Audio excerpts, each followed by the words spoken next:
Hello everyone, ಈ ಒಂದು video ಯಾರೆಲ್ಲ ಲ್ಯಾಂಡ್ ಸರ್ವೇರ್ ಎಕ್ಸಾಮ್ಸ್ಗೆ ಪ್ರಿಪೇರ್ ಆಗ್ತಾರೋ ಆ ಒಂದು ಆಸ್ಪಿರೆಂಟ್ಸ್ಗೆ ಯೂಸ್ ಆಗುವಂಥ ಒಂದು ವಿಡಿಯೋ ಇರುತ್ತೆ. ಸೊ ಸ್ನೇಹಿತರೆ, ನಿಮ್ಮಲ್ಲಿ ಸಾಕಷ್ಟು ಜನ ಲ್ಯಾಂಡ್ ಸರ್ವೇರ್ ನೋಟಿಫಿಕೇಷನ್ಗೆ ಅಪ್ಲೈ ಮಾಡಿರ್ತಾರೆ. ಅದರಲ್ಲಿ ಹಲವಾರು ಜನ ಸ್ಟೂಡೆಂಟ್ಸು ಕೆಲವೊಂದು ಇಶ್ಯೂಸ್ನ ಫೇಸ್ ಮಾಡಿರ್ತಾರೆ. ಸೊ ಆ ಒಂದು ಇಶ್ಯೂಸ್ಗೆ ಸಂಬಂಧಪಟ್ಟಂಥ ಒಂದು ವಿಡಿಯೋನೂ ಆಗಿರುತ್ತೆ. ಹಾಗೂ ಕೆಲವರಿಗೆ ಕೆಲವೊಂದು ಡೌಟ್ಸ್ ಇದೆ. ಆ ಡೌಟ್ಸ್ನು ನಾನು ಈ ವಿಡಿಯೋದಲ್ಲಿ ನಿಮಗೆ ಕ್ಲಾರಿಫೈ ಮಾಡ್ತಾ ಇರ್ತೀನಿ.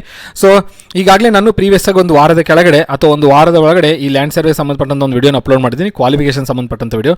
ಸೊ ಆ ಕ್ವಾಲಿಫಿಕೇಷನಲ್ಲಿ BSc ಆಸ್ಪಿರೆಂಟ್ಸ್ ಯಾರೆಲ್ಲ ಎಲಿಜಿಬಲ್ ಕೊಟ್ಟಿದ್ದಾರೆ, ಯಾರಿಗೆಲ್ಲ ಎಲಿಜಿಬಿಲಿಟಿ ಕೊಟ್ಟಿದ್ದಾರೆ ಅನ್ನೋದ್ರ ಬಗ್ಗೆ ಒಂದು ವಿಡಿಯೋ ಆಗಿರುತ್ತೆ. ಸೊ ಆ ವಿಡಿಯೋನ ಭಾಳಷ್ಟು ಜನ ನೋಡಿದ ನಂತರ ಆ ವಿಡಿಯೋಗೂ ಸಾಕಷ್ಟು ಜನ ಕಮೆಂಟ್ಸ್ ಮಾಡಿದ್ದಾರೆ. ಸಾಕಷ್ಟು ಕಮೆಂಟ್ಸ್ಗೆ ನಾನು ರಿಪ್ಲೈ ಕೊಟ್ಟಿದ್ದೀನಿ. ಇನ್ನು ಕೆಲವು ಕಮೆಂಟ್ಸ್ಗೆ ರಿಪ್ಲೈ ಕೊಟ್ಟಿರಲ್ಲ, ಕಾರಣಾಂತರ ನಾನು ಔಟ್ ಆಫ್ ಸ್ಟೇಷನ್ ಇರೋದ್ರಿಂದ. ಸೊ ಈಗ ಈ ವಿಡಿಯೋದಲ್ಲಿ ಅದೇ ಕ್ವಾಲಿಫಿಕೇಷನ್ ಸಂಬಂಧಪಟ್ಟಂಥ ಒಂದು ವಿಡಿಯೋ ಆಗಿರುತ್ತೆ. ಬಟ್ ಕ್ವಾಲಿಫಿಕೇಷನ್ ಸಂಬಂಧಪಟ್ಟಂಥದ್ದು ನಮ್ಮ KE ಅವರು ಈಗ ಒಂದು ಕ್ಲಾರಿಫಿಕೇಷನ್ ಸರ್ಕ್ಯುಲರ್ನ ಕೊಟ್ಟಿರ್ತಾರೆ. ಆ ಸರ್ಕ್ಯುಲರ್ ಸಂಬಂಧಪಟ್ಟಂಥ ಒಂದು ವಿಡಿಯೋ ಆಗಿರುತ್ತೆ. ಸೊ ಈ ವಿಡಿಯೋದಲ್ಲಿ BSc ಆಸ್ಪಿರೆಂಟ್ಸ್ಗೆ ಒಂದು ಕ್ಲಾರಿಫಿಕೇಷನ್ನ KE ಅವರು ಅಫಿಷಿಯಲ್ ಆಗಿ ಕೊಟ್ಟಿರ್ತಾರೆ. ಅಫಿಷಿಯಲ್ ವೆಬ್ಸೈಟಲ್ಲಿ ಆ ಒಂದು ಸರ್ಕ್ಯುಲರ್ ನಿಮ್ಗೆ ಅವೈಲೇಬಲ್ ಇದೆ. ಆ ಸರ್ಕ್ಯುಲರ್ನ ಡೌನ್ಲೋಡ್ ಮಾಡ್ಕೊಂಡು ನೀವು ನೋಡ್ಬೋದು. ಸೊ ಈ ವಿಡಿಯೋದಲ್ಲಿ ನಾನು ಏನು ಇನ್ಫಾರ್ಮೇಷನ್ನ ಕೊಡ್ತೀನಿ, ಕೊನೆಯದವರೆಗೂ ನೋಡಿ. ಎಲ್ಲ ಅದರಲ್ಲೂ ಮುಖ್ಯವಾಗಿ BSc ಆಸ್ಪಿರೆಂಟ್ಸ್ ನೋಡಿ. ಏನಕ್ಕಂದ್ರೆ ನಿಮಗೆ ಏನೆಲ್ಲ ಕನ್ಫ್ಯೂಷನ್ ಇತ್ತು ಅದೆಲ್ಲ ಈಗ ಕ್ಲಿಯರ್ ಆಗುತ್ತೆ.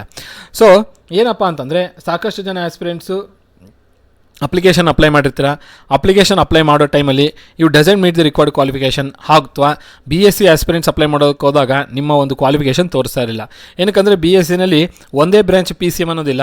ಅದಾದ ನಂತರ ಈಗ ಹೊಸದಾಗಿ ಬಂದಿರುವಂಥ ನ್ಯೂ ಎಜುಕೇಷನ್ ಪಾಲಿಸಿ ಅಥವಾ ನ್ಯಾಷನಲ್ ಎಜುಕೇಷನ್ ಪಾಲಿಸಿ ಅಂತ ಏನು NEP ಅಂತ ಕರಿತೀವಿ, ಆ ಒಂದು ಪಾಲಿಸಿಯ ಅಡಿಯಲ್ಲಿ BScಗೆ ಸಪರೇಟಾಗಿ ಮಾಡಿಬಿಟ್ಟಿದ್ದಾರೆ. ಹಾಗಾಗಿ ಈಗ BSc ಆಸ್ಪಿರೆಂಟ್ಸು ಎಲಿಜಿಬಲ್ ಇದ್ದಾರಾ ಇಲ್ಲ, ಎಲಿಜಿಬಲ್ ಇದ್ದರೆ ಯಾರೆಲ್ಲ ಎಲಿಜಿಬಲ್ ಇದ್ದಾರೆ, KE ಅವರು ಅಫಿಷಿಯಲ್ ಆಗಿ ಯಾರಿಗೆಲ್ಲ ಎಲಿಜಿಬಿಲಿಟಿನ ಕೊಟ್ಟಿದ್ದಾರೆ ಅನ್ನೋದ್ರ ಬಗ್ಗೆ ಈ ಮುಖ್ಯವಾದ ವಿಡಿಯೋ ಆಗಿರುತ್ತೆ. ಸೊ ಈ ವಿಡಿಯೋದಲ್ಲಿ ಎಸ್ಪೆಷಲಿ ಫಾರ್ BSc ಆಸ್ಪಿರೆಂಟ್ಸ್ ಅಂತ ಅನ್ಬೋದು. ಸೊ ಏನೆಲ್ಲ ಡೌಟ್ಸ್ ಇತ್ತು ಆ ಡೌಟ್ಸ್ಗೆ ಆದಷ್ಟು ಆನ್ಸರ್ ಮಾಡೋದಕ್ಕೆ ಟ್ರೈ ಮಾಡ್ತೀನಿ. ನೋಡೋಣ ಈಗ ಅಫಿಷಿಯಲ್ ಕ್ಲಾರಿಫಿಕೇಷನ್ ಏನು ಕೊಟ್ಟಿದ್ದಾರೆ ಅಂತೇಳಿ. ಸೊ ಇದು KEA ಕಡೆಯಿಂದ ಬಂದಿರುವಂಥದ್ದು. ಈ ಡಾಕ್ಯುಮೆಂಟು KEA ಅಫಿಷಿಯಲ್ ವೆಬ್ಸೈಟ್ ಇದೆ. ಸೊ ಅಫಿಷಿಯಲ್ ವೆಬ್ಸೈಟಿಂದ ನೀವು ಆ ಡಾಕ್ಯುಮೆಂಟ್ನ ಡೌನ್ಲೋಡ್ ಮಾಡ್ಕೊಂಡು ನೋಡ್ಬೋದು. ಹಾಗೂ BSc ಬಿಟ್ಟು ಇನ್ನು ಡಿಪ್ಲೊಮಾ ಆ್ಯಂಡ್ ಇಂಜಿನಿಯರಿಂಗ್ ಆಸ್ಪಿರೆಂಟ್ಸು ಮತ್ತೊಮ್ಮೆ ಹೇಳ್ತಾ ಇದ್ದೀನಿ, ನಿಮಗಿದು ಗುಡ್ ಆಪರ್ಚುನಿಟಿ. ಅಪ್ಲೈ ಮಾಡಿ, ಬಿಡೋಕ್ಕೆ ಹೋಗಬೇಡಿ. ಏನಕ್ಕಂದರೆ ಡಿಪ್ಲೊಮೋದಲ್ಲಿ electronics and communication, EEE, mechanical, civil ಅವ್ರಿಗೆ ಹೇಗೋ ನೋಟಿಫಿಕೇಷನ್ಸ್ ಬರುತ್ತೆ, JEE ನೋಟಿಫಿಕೇಷನ್ಸ್. ಎಲೆಕ್ಟ್ರಿಕಲ್ ಅವ್ರಿಗೂ ಯಾವುದೋ ಒಂದು ನೋಟಿಫಿಕೇಷನ್ ಚಿಕ್ಕಪುಟ್ಟ ಬಂದುಬಿಡುತ್ತೆ. But EC and mechanical aspirants ಏನಿದ್ದಾರೆ, ನಿಮಗೆ ನೋಟಿಫಿಕೇಷನು ಭಾಳ ರೇರ್ ಕಂಡೀಷನಲ್ಲಿದ್ದಾವೆ. ಹಾಗೂ ವೇಕೆನ್ಸೀಸು ಕೌಂಟಬಲ್ ಸಂಖ್ಯೆನಲ್ಲೇ ಇದ್ದಾವೆ. ಅಂದರೆ 10, 50 ಆ ಥರ, 1000, 100 ಆ ಥರ ವೇಕೆನ್ಸೀಸ್ ಇಲ್ಲ. ನೋಟಿಫಿಕೇಷನ್ಸ್ನು ಭಾಳಷ್ಟು ಪ್ರಮಾಣದಲ್ಲಿ, ಅಂದರೆ ನೋಟಿಫಿಕೇಷನ್ಸ್ನು 5-10 ನೋಟಿಫಿಕೇಷನ್ಸ್ ಇಲ್ಲ. ಸೊ ಆ ಒಂದು ಉದ್ದೇಶದಿಂದ ಯಾರೆಲ್ಲ engineering in EC, diploma in EC, diploma in mechanical, engineering in mechanical ಹಾಗೂ ಡಿಪ್ಲೊಮೊ ಇನ್ ಇಂಜಿನಿಯರಿಂಗ್ ಒಳಗಡೆ ಬಯೋಮೆಡಿಕಲ್, ಇನ್ಸ್ಟ್ರುಮೆಂಟೇಷನ್ ಅಥವಾ production engineering, production technology, mechatronics, metallurgy ಯಾರೆಲ್ಲ ಮಾಡಿದ್ದೀರಾ ಆದಷ್ಟು ಅಪ್ಲೈ ಮಾಡೋಕ್ಕೆ ಟ್ರೈ ಮಾಡಿ. ಬಂದಿರೋಂಥ ಅವಕಾಶನ ಕಳ್ಕೊಬೇಡಿ. ನೀವೇನಾದರೂ ಪ್ರಿಪ್ರೇಷನ್ ಮಾಡ್ತಾ ಇದ್ದರೆ ಇದು ನಿಮ್ಗೆ ಗುಡ್ ಆಪರ್ಚುನಿಟಿ ಅಂತ ಅನ್ಬೋದು. ಆ ಪ್ರಿಪ್ರೇಷನ್ ಇದಕ್ಕೆ ಯೂಸ್ ಮಾಡ್ಕೊಳ್ಳಿ. ಸೊ ಈಗ ಅಫಿಷಿಯಲ್ ಡಾಕ್ಯುಮೆಂಟ್ ಕಡೆ ಹೋಗೋಣ. ಸೊ BSc ಮತ್ತು BE ಮತ್ತು ಡಿಪ್ಲೊಮಾ ಆಸ್ಪಿರೆಂಟ್ಸು ಯಾವುದೇ ಟ್ರೇಡಲ್ಲಿ ನಿಮ್ಮ ಇಂಜಿನಿಯರಿಂಗ್ ಆಗಿತ್ತು, ಡಿಪ್ಲೊಮಾ ಆಗಿತ್ತು ಅಂದರೆ ನೀವು ಈ ಒಂದು ನೋಟಿಫಿಕೇಷನ್ ಎಲಿಜಿಬಿಲಿಟಿ ಇರ್ತೀರಾ. ಸೊ ಅಪ್ಲೈ ಮಾಡ್ಕೊಳ್ಳಿ ನೋಟಿಫಿಕೇಷನ್ನ. ಈಗ ಒಂದು KE ಅಫಿಷಿಯಲ್ ವೆಬ್ಸೈಟ್ ಇರುವಂಥ ಡಾಕ್ಯುಮೆಂಟ್ನ ನೋಡೋಣ. ನಿಮಗೆ ಇಲ್ಲೇನು ಡಾಕ್ಯುಮೆಂಟ್ ತೋರಿಸ್ತಾ ಇದ್ದೀನಿ, ಇದು KE ಅಫಿಷಿಯಲ್ ವೆಬ್ಸೈಟಲ್ಲಿ ಇದ್ದಂಥ ಡಾಕ್ಯುಮೆಂಟ್ ಇದು. ಸೊ ನೋಡ್ತಾ ಇರಿ ಸ್ನೇಹಿತರೆ, ಈ ಡಾಕ್ಯುಮೆಂಟಲ್ಲಿ ಏನೆಲ್ಲ ಕೊಟ್ಟಿದ್ದಾರೆ ಅಂತೇಳಿ ನಿಮ್ಗೆ ತೋರಿಸ್ತಾ ಹೋಗ್ತೀನಿ. ಸೊ ನೋಡ್ಬೋದು, ಇಲ್ಲಿ ಡೇಟು 22/7/2026 ಅಂದರೆ ಇವತ್ತು ಬಂದಿರುವಂಥ ಡಾಕ್ಯುಮೆಂಟ್ ಆಗಿರುತ್ತೆ ಇದು. ಸೊ KEಯಿಂದ ಇಶ್ಯೂ ಆಗಿರುವಂಥ ಡಾಕ್ಯುಮೆಂಟ್ ಆಗಿರುತ್ತೆ. ಆಯುಕ್ತರು, ಭೂಮಾಪನ ಕಂದಾಯ ವ್ಯವಸ್ಥೆ ಮತ್ತು ಭೂ ದಾಖಲೆ ಇಲಾಖೆ, ಸೊ ಇವರಿಂದ ಬಂದಿರೋಂಥದ್ದು. ಇವರು ಪತ್ರ ಸಂಖ್ಯೆ, ಸೊ ರೀಸೆಂಟಾಗಿ ನಾನು ಮಾಡಿರೋಂಥ ವಿಡಿಯೋದಲ್ಲಿ ಅವರು ಒಂದು ಲೆಟರ್ನ KE ಅವ್ರಿಗೆ ಬರೆದಿರ್ತಾರೆ. ಸೊ ದಿನಾಂಕನೂ ಮೆನ್ಷನ್ ಮಾಡಿರ್ತಾರೆ. ಆ ಪತ್ರದಲ್ಲಿ ಏನು ಮೆನ್ಷನ್ ಮಾಡಿದ್ರು, BScನಲ್ಲಿ ಯಾವುದೇ ಟ್ರೇಡ್ ಆಗಿತ್ತು ಅಂದರೂ ಅವ್ರಿಗೆ ಅಪಾರ್ಚುನಿಟಿನ ಕೊಡಿ ಅಂತೇಳಿ KE ಅವ್ರಿಗೆ ಕೇಳ್ಕೊಂಡಿರ್ತಾರೆ. KE ಅವರು ಆ ಒಂದು ಏನಂತ ಕೋರಿಕೆ ಪ್ರಕಾರ ಅವರ ವೆಬ್ಸೈಟಲ್ಲಿ BSc ಆಸ್ಪಿರೆಂಟ್ಸ್ಗೆ ಎಲಿಜಿಬಿಲಿಟಿ ಕೊಟ್ಟಿರ್ತಾರೆ. ಬಟ್ ಏನಾಗಿರುತ್ತೆ ಅಂದರೆ ಎಲ್ಲ BSc ಆಸ್ಪಿರೆಂಟ್ಸು ಅಪ್ಲೈ ಮಾಡೋಕ್ಕಾಗ್ತಾ ಇರಲ್ಲ. ಅಪ್ಲೈ ಮಾಡೋಕ್ಕೆ ಹೋದಾಗ doesn't meet the required qualification ಅಂತ ಬರ್ತಿರುತ್ತೆ. ಹಾಗಾಗಿ ಈಗ ಅದಕ್ಕೆ ಸಂಬಂಧಪಟ್ಟಂಥ ಒಂದು ಸರ್ಕ್ಯುಲರ್ನ KE ಅವರು ಇಶ್ಯೂ ಮಾಡಿದ್ದಾರೆ. ನೋಡಿ ಇಲ್ಲಿ ಏನು ಹೇಳ್ತಾರೆ ಅಂದರೆ, BSc ಪದವಿಯಲ್ಲಿ ಮೂರು ಸಂಯೋಜಿತ ವಿಷಯಗಳಾದ ಗಣಿತ, ಭೌತಶಾಸ್ತ್ರ, ಗಣಿತ ಅಂದರೆ ಮ್ಯಾಥಮೆಟಿಕ್ಸ್, ಭೌತಶಾಸ್ತ್ರ ಅಂದರೆ ಫಿಸಿಕ್ಸ್, ಕಂಪ್ಯೂಟರ್ ಸೈನ್ಸ್ ಅಥವಾ ಮಾಹಿತಿ ತಂತ್ರಜ್ಞಾನ ಅಂದರೆ ಇನ್ಫಾರ್ಮೇಷನ್ ಸೈನ್ಸ್, ಹಾಗೂ instrumentation, BSc in instrumentation, BSc in electronics and communication ಅಥವಾ ಕೃಷಿ ವಿಷಯಗಳಲ್ಲಿ ಯಾವುದಾದರೊಂದು ವಿಷಯದೊಂದಿಗೆ BSc ಪದವಿಯನ್ನು ಪಡೆದಿರುವ ಅಭ್ಯರ್ಥಿಗಳು ಭೂಮಾಪಕರ ಹುದ್ದೆಗಳಿಗೆ ಅರ್ಜಿ ಸಲ್ಲಿಸಲು ಅರ್ಹರಾಗಿರುತ್ತಾರೆ ಎಂದು ತಿಳಿಸುತ್ತಿದ್ದಾರೆ. ಸೊ ಸಾದರಿ ಮಾಹಿತಿಯನ್ನು ಅಭ್ಯರ್ಥಿಯು ಮಾಹಿತಿಗಾಗಿ ಪ್ರಕಟಿಸಿದೆ. ಸೊ ನಿಮಗೆ BSc ಕಂಪ್ಲೀಟ್ ಮಾಡಿದ್ದು BSc ಒಳಗಡೆ ಇಲ್ಲಿ ಏನು ಸಬ್ಜೆಕ್ಟ್ಸ್ ಮೆನ್ಷನ್ ಮಾಡಿದ್ದಾರೆ ಇಷ್ಟು ಸಬ್ಜೆಕ್ಟ್ಸಲ್ಲಿ ನೀವು ಬಿ ಎಸ್ ಸಿಯಲ್ಲಿ ಓದಿರುವಂಥ 3 ಸಬ್ಜೆಕ್ಟ್ಗಳಿರ್ಬೋದು. ಆ 3 ಸಬ್ಜೆಕ್ಟ್ಗಳಲ್ಲಿ ಇಷ್ಟು ವಿಷಯದಲ್ಲಿ ಯಾವುದಾದ್ರೂ ಒಂದು ಸಬ್ಜೆಕ್ಟ್ನ ನೀವು 3 ವರ್ಷನೂ ಓದಿರಬೇಕು. ಫಾರ್ ಎಕ್ಸಾಂಪಲ್ ಬಿ ಎಸ್ ಸಿನಲ್ಲಿ ನಿಮಗೆ ಎಷ್ಟು ಸೆಮಿಸ್ಟರ್ ಇರುತ್ತೆ? 6 ಸೆಮಿಸ್ಟರ್ ಇರುತ್ತೆ. 1ರಿಂದ ಹಿಡಿದು 6 ಸೆಮಿಸ್ಟರ್ ಒಳಗಡೆ ಪ್ರತಿ ಸೆಮಿಸ್ಟ್ರಲ್ಲಿ PCM ನಾನು ಓದಿದ್ದೀನಿ ಅಂತ ಇಟ್ಕೊಳ್ಳಿ. ಸೊ ನೀವು ನೋಡಿ ಭೌತಶಾಸ್ತ್ರನೂ ಇದೆ, ಗಣಿತನೂ ಇದೆ. ಇದು ಏನು ಕೆಮಿಸ್ಟ್ರಿ. ಸೊ ಕೆಮಿಸ್ಟ್ರಿಯಲ್ಲಿ ಮೆನ್ಷನ್ ಮಾಡಿಲ್ಲ. ಸೊ 3 ಇಯರ್ಸ್ ನೀವೇನು ಮಾಡ್ತೀರಾ? PCM ಓದ್ತೀರಾ. 6 ಸೆಮಿಸ್ಟ್ರನ್ನು PCM ಸಬ್ಜೆಕ್ಟೇ ಓದ್ತಾ ಬಂದಿರ್ತೀರ. ಸೊ ಪ್ರತಿ ಸೆಮಿಸ್ಟ್ರಲ್ಲೂ ಫಿಸಿಕ್ಸು ಇದೆ, ಮ್ಯಾಥಮೆಟಿಕ್ಸ್ ಇದೆ. ಸೊ ಯಾವುದಾದ್ರೂ ಒಂದು ಸಬ್ಜೆಕ್ಟ್ ಅಂತ ಕನ್ಸಿಡರ್ ಮಾಡಿದ್ರು, 6 ಸೆಮಿಸ್ಟ್ರಲ್ಲಿ ಮ್ಯಾಥಮೆಟಿಕ್ಸ್ ಅಂತ ಕನ್ಸಿಡರ್ ಮಾಡಿದ್ರು ನೀವು ಎಲಿಜಿಬಲ್ ಇದ್ದೀರಾ. 6 ಸೆಮಿಸ್ಟ್ರಲ್ಲಿ ಫಿಸಿಕ್ಸ್ ಇರೋದ್ರಿಂದ ಫಿಸಿಕ್ಸ್ ಅಂತ ಕನ್ಸಿಡರ್ ಮಾಡಿದ್ರು ನೀವು ಎಲಿಜಿಬಲ್ ಇದ್ದೀರಾ. ಸೊ ಇದೇ ರೀತಿಯಲ್ಲಿ PMCS ಅಂತ ತೊಗೊಂಡ್ರು, CS ಕೊಟ್ಟಿದ್ದಾರೆ, ಮ್ಯಾಥಮೆಟಿಕ್ಸು ಕೊಟ್ಟಿದ್ದಾರೆ, ಫಿಸಿಕ್ಸು ಕೊಟ್ಟಿದ್ದಾರೆ.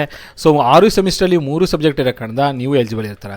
ಅದೇ ಥರನೇ PME ಅಂತ ತೊಗೊಂಡ್ರೆ ಎಲೆಕ್ಟ್ರಾನಿಕ್ಸ್ ಇಲ್ಲಿ ಮೆನ್ಷನ್ ಮಾಡಿಲ್ಲ, ಎಲೆಕ್ಟ್ರಾನಿಕ್ಸ್ ಆ್ಯಂಡ್ ಕಮ್ಯುನಿಕೇಷನ್ ಮೆನ್ಷನ್ ಮಾಡಿದ್ದಾರೆ, ಕಂಪ್ಯೂಟರ್ ಸೈನ್ಸ್ ಮೆನ್ಷನ್ ಮಾಡಿದ್ದಾರೆ, ಮಾಹಿತಿ ತಂತ್ರಜ್ಞಾನ ಮೆನ್ಷನ್ ಮಾಡಿದ್ದಾರೆ. ಸೊ ಎಲೆಕ್ಟ್ರಾನಿಕ್ಸ್ನ ರಿಮೂವ್ ಮಾಡಿ, ಬಟ್ ನೀವು ಫಿಸಿಕ್ಸು ಮ್ಯಾಥಮೆಟಿಕ್ಸ್ ಓದಿರೋದ್ರಿಂದ ನೀವು ಎಲಿಜಿಬಲ್ ಇದ್ದೀರಾ.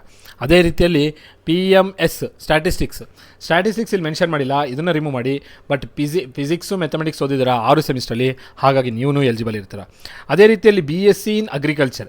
ಸೊ ಇಲ್ಲಿ ನೋಡಿ BSc ಇನ್ ಅಗ್ರಿಕಲ್ಚರ್ ಬಂದಾಗ ಕೃಷಿ ವಿಷಯಗಳಲ್ಲಿ ಯಾವುದಾದರೊಂದು ವಿಷಯದೊಂದಿಗೆ BSc ಪದವಿಯನ್ನು ಪಡೆದಿರಬೇಕು ಅಂತ ಹೇಳ್ತಾರೆ. ಸೊ ಅಗ್ರಿಕಲ್ಚರ್ ಆಸ್ಪಿರೆಂಟ್ಸ್ನು ನೀವು BSc ಕಂಪ್ಲೀಟ್ ಮಾಡಿದ್ರೆ ನೀವು ಎಲಿಜಿಬಲ್ ಇದ್ದೀರಾ.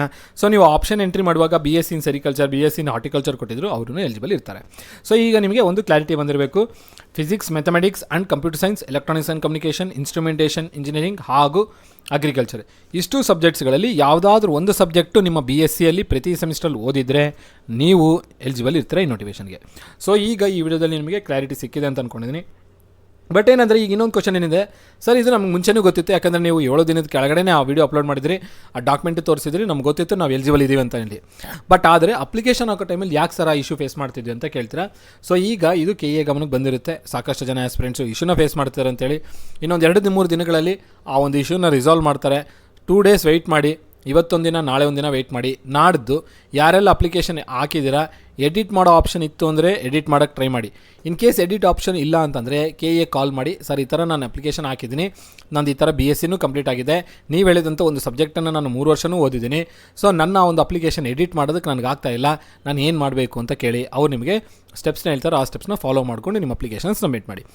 ಯಾರೆಲ್ಲ ಅಪ್ಲಿಕೇಶನ್ಸ್ ಇನ್ನೂ ಸಬ್ಮಿಟೇ ಮಾಡಿಲ್ಲ ಅಂದರೆ ಇನ್ನೂ ಅಪ್ಲೈಯೇ ಮಾಡಿಲ್ಲ, ಸೊ ನೀವು ಧೈರ್ಯದಿಂದ ಅಪ್ಲೈ ಮಾಡ್ಬೋದು. ಬಟ್ 1 or 2 ಡೇಸ್ ವೆಯ್ಟ್ ಮಾಡಿ, ಅಂದರೆ ಇವತ್ತು ನಾಳೆ ಬಿಡಿ, ನಾಳೆದಿಂದ ಅಪ್ಲೈ ಮಾಡಿ. ಇವತ್ತು ನಮಗೆ ಗುರುವಾರ, ಶುಕ್ರವಾರ, ಶನಿವಾರ ಅಪ್ಡೇಟ್ ಮಾಡಿರಿ, ಯಾಕಂದರೆ ಆವತ್ತಿಗೆ ಸಾಫ್ಟ್ವೇರ್ ಎಲ್ಲ ಅಪ್ಡೇಟ್ ಆಗಿರುತ್ತೆ. ಆಗ ನೀವು ಅಪ್ಲಿಕೇಶನ್ ಅಪ್ಲೈ ಮಾಡ್ತಾ ಬಂದಾಗ ನೀವೇನು BSc ಕಂಪ್ಲೀಟ್ ಆಗಿರುತ್ತೆ ಆ ಆಪ್ಷನ್ಸ್ ಕ್ಲಿಯರಾಗಿ ಕಾಣುತ್ತೆ, ಅದನ್ನು ಅಪ್ಲೈ ಮಾಡಿಕೊಂಡು ನೀವು ಏನು ಮಾಡ್ಬೋದು, ಅಪ್ಲಿಕೇಶನ್ ಸಬ್ಮಿಟ್ ಮಾಡ್ಬೋದು. ಸೊ ನಿಮಗೆ ಈ ವಿಡಿಯೋದಲ್ಲಿ ಈಗ ಏನು ಕ್ಲಾರಿಟಿ ಇತ್ತು, ಅದು ಏನು ಡೌಟ್ ಇತ್ತು, ಅದು ಕನ್ಫ್ಯೂಷನ್ ಕ್ಲಿಯರ್ ಆಗಿದೆ ಅಂತ ಅಂದ್ಕೊಂಡಿದ್ದೀನಿ.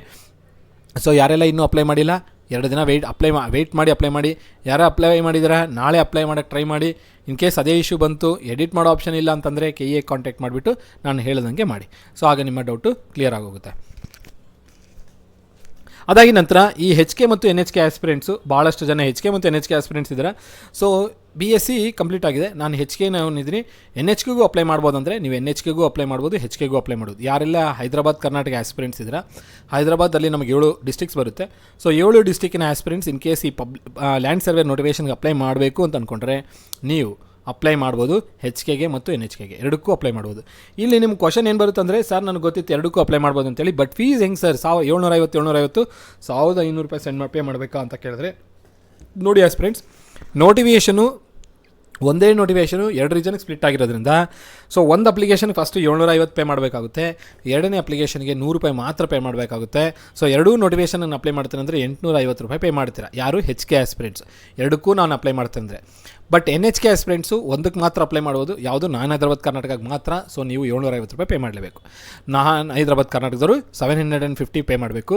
ಬೇರೆ ಹೈದರಾಬಾದ್ ಕರ್ನಾಟಕ ಆಸ್ಪಿರೆಂಟ್ಸು ಎರಡಕ್ಕೂ ಅಪ್ಲೈ ಮಾಡುವಂಥ ಅವಕಾಶ ಇರೋದ್ರಿಂದ ಒಂದಕ್ಕೆ ಫಸ್ಟ್ ಅಪ್ಲಿಕೇಶನ್ಗೆ 750 ತೊಗೊಳುತ್ತೆ, ಸೆಕೆಂಡ್ ಅಪ್ಲಿಕೇಶನ್ಗೆ 100 ರೂಪೀಸ್ ತೊಗೊಳುತ್ತೆ. ಸೊ ಅದನ್ನು ನೋಡಿಕೊಂಡು ಕೇರ್ಫುಲ್ಲಾಗಿ ಅಪ್ಲೈ ಮಾಡಿ. ಸೊ ಇದು ಬಿಟ್ಟು ಈ ವಿಡಿಯೋದಲ್ಲಿ ನಾನು ಏನು ಇನ್ಫಾರ್ಮೇಷನ್ನ ಕೊಟ್ಟಿದ್ದೀನಿ, ಇದು ಬಿಟ್ಟು ನಿಮ್ಗೆ ಏನಾದರೂ ಡೌಟ್ ಇತ್ತಂದರೆ ಕಮೆಂಟ್ ಬಾಕ್ಸಲ್ಲಿ ಡ್ರಾಪ್ ಮಾಡಿ, ಕಮೆಂಟ್ನ ನೋಡ್ಕೊಂಡು ನಾನು ನಿಮಗೆ ರಿಪ್ಲೈ ಕೊಡ್ತೀನಿ. ಸೊ BSc ಯಾವ ಸಬ್ಜೆಕ್ಟ್ ಅಂತ ನಾನು ಹೇಳಿದ್ದೀನಿ, ಆ ಸಬ್ಜೆಕ್ಟ್ ಒಂದು ಸಬ್ಜೆಕ್ಟ್ ನೀವು ನಿಮ್ಮ BScಯಲ್ಲಿ ಓದಿದ್ರು BSc PCM ಓದಿದ್ದೀನಿ, ಫಿಸಿಕ್ಸ್ ಇದೆ, ಮ್ಯಾಥಮೆಟಿಕ್ಸ್ ಇದೆ. ಅವ್ರು ಹೇಳ್ದಂಗೆ ಯಾವುದಾದ್ರೂ ಒಂದು ಸಬ್ಜೆಕ್ಟನ್ನ ನೀವು BScನಲ್ಲಿ ಕಂಪ್ಲೀಟ್ ಮಾಡಿರಬೇಕು, ಓದಿರಬೇಕು ಅಂತ ಹೇಳ್ತಿದ್ದಾರೆ. ಸೊ ನಿಮ್ಮದು 2 ಸಬ್ಜೆಕ್ಟ್ ಇದ್ರೂ ಅದನ್ನು ಒಂದೇ ಸಬ್ಜೆಕ್ಟ್ ಅಂತ ಕನ್ಸಿಡರ್ ಮಾಡಿ. 2 ಸಬ್ಜೆಕ್ಟ್ ಇದ್ದರೂ ಪ್ರಾಬ್ಲಮ್ ಇಲ್ಲ, ನೀವು 100% ಕ್ವಾಲಿಫೈ ಇದ್ದಂಗೆ. ಸೊ ಒಂದು ಸಬ್ಜೆಕ್ಟ್ ಆದರೂ ನಿಮಗೆ ಫಿಸಿಕ್ಸ್, ಕೆಮಿಸ್ಟ್ರಿ, ಮ್ಯಾಥಮೆಟಿಕ್ಸ್. ಇವಾಗ CBZ, ಸಿ ಅಂದರೆ ಕೆಮಿಸ್ಟ್ರಿ, ಜಿಯಾಲಜಿ, ಬಯಾಲಜಿ. ಸೊ ಈ ಆಸ್ಪಿರೆಂಟ್ಸ್ ಎಲಿಜಿಬಲ್ ಇಲ್ಲ. BSc ನರ್ಸಿಂಗ್ ಕಂಪ್ಲೀಟ್ ಮಾಡಿಕೊಂಡು ಅದೇ ನೀವು 3 ವರ್ಷದಲ್ಲಿ ಫಿಸಿಕ್ಸ್ ಓದಿದಿರಾ, ಮ್ಯಾಥಮೆಟಿಕ್ಸ್ ಓದಿದಿರಾ, ಅಥವಾ ಕಂಪ್ಯೂಟರ್ ಸೈನ್ಸು ಯಾವುದಾದ್ರು ಈ ಸಬ್ಜೆಕ್ಟ್ ಮೆನ್ಷನ್ ಮಾಡಿದ್ರೆ ಅವುಗಳಲ್ಲಿ ಒಂದು ಸಬ್ಜೆಕ್ಟ್ ನೀವು ಓದಿದ್ರು ನರ್ಸಿಂಗಲ್ಲಿ, ನೀವು ಎಲಿಜಿಬಲ್ ಇರ್ತೀರ. ಬರೀ BSc ನರ್ಸಿಂಗ್ ಮಾಡಿದ್ದೀನಿ ಸರ್, ನಾನು ಫಿಸಿಕ್ಸ್ ಓದಿಲ್ಲ, ಮ್ಯಾಥಮೆಟಿಕ್ಸ್ ಓದಿಲ್ಲ, ಇಲ್ಲಿ ಏನು ಸಬ್ಜೆಕ್ಟ್ಸ್ ಮೆನ್ಷನ್ ಮಾಡಿದ್ರೆ ಯಾವ ಸಬ್ಜೆಕ್ಟು ಓದಿಲ್ಲ, ಬಟ್ ನಾನು ಎಲಿಜಿಬಲ್ ಇದ್ದೀನಿ ಅಂದರೆ ನೀವು ಎಲಿಜಿಬಲ್ ಇರಲ್ಲ. ಅದೇ BSc ಅಗ್ರಿಕಲ್ಚರ್ ಆಸ್ಪಿರೆಂಟ್ಸ್ ನೀವು ಎಲಿಜಿಬಲ್ ಇದ್ದೀರಾ. BSc ಹಾರ್ಟಿಕಲ್ಚರ್, ಸೆರಿಕಲ್ಚರ್ ಅಪ್ಲಿಕೇಶನ್ ನೋಡಿ ಸಬ್ಮಿಟ್ ಮಾಡುವಾಗ ಅಲ್ಲಿ ಮೆನ್ಷನ್ ಮಾಡಿದ್ರಂದರೆ ಅಪ್ಲಿಕೇಶನ್ನ ನೀವು ಅಪ್ಲೈ ಮಾಡ್ಬೋದು. ಸೊ ಇಷ್ಟನ್ನು ಹೇಳ್ತಾ ಈ ವಿಡಿಯೋನ ಎಂಡ್ ಮಾಡ್ತಾಯಿದ್ದೀನಿ. ಈ ವಿಡಿಯೋದಲ್ಲಿ ಕೊಟ್ಟಿರೋಂಥ ಇನ್ಫಾರ್ಮೇಷನ್ ನಿಮಗೆ ಇನ್ಫಾರ್ಮೇಟಿವ್ ಅನ್ಸಂದರೆ ವಿಡಿಯೋನ ಲೈಕ್ ಮಾಡಿ, ಚಾನಲ್ಗೆ ಸಬ್ಸ್ಕ್ರೈಬ್ ಮಾಡಿ, ಹಾಗೂ ನಿಮ್ಮ ಫ್ರೆಂಡ್ಸ್ ಜೊತೆಗೆ ಶೇರ್ ಮಾಡಿ. ನಿಮ್ಮದು ಯಾವುದೇ ಡೌಟ್ ಇತ್ತು ಅಂದರೆ ಕಮೆಂಟ್ ಬಾಕ್ಸಲ್ಲಿ ಡ್ರಾಪ್ ಮಾಡಿ, ಕಮೆಂಟ್ನ ನೋಡ್ಕೊಂಡು ನಾನು ನಿಮಗೆ ರಿಪ್ಲೈನ ಕೊಡ್ತೀನಿ. ಇಷ್ಟು ಹೇಳ್ತಾ ವಿಡಿಯೋ ಎಂಡ್ ಮಾಡೋಣ. ಎಲ್ಲರಿಗೂ ಧನ್ಯವಾದಗಳು. Have A nice day.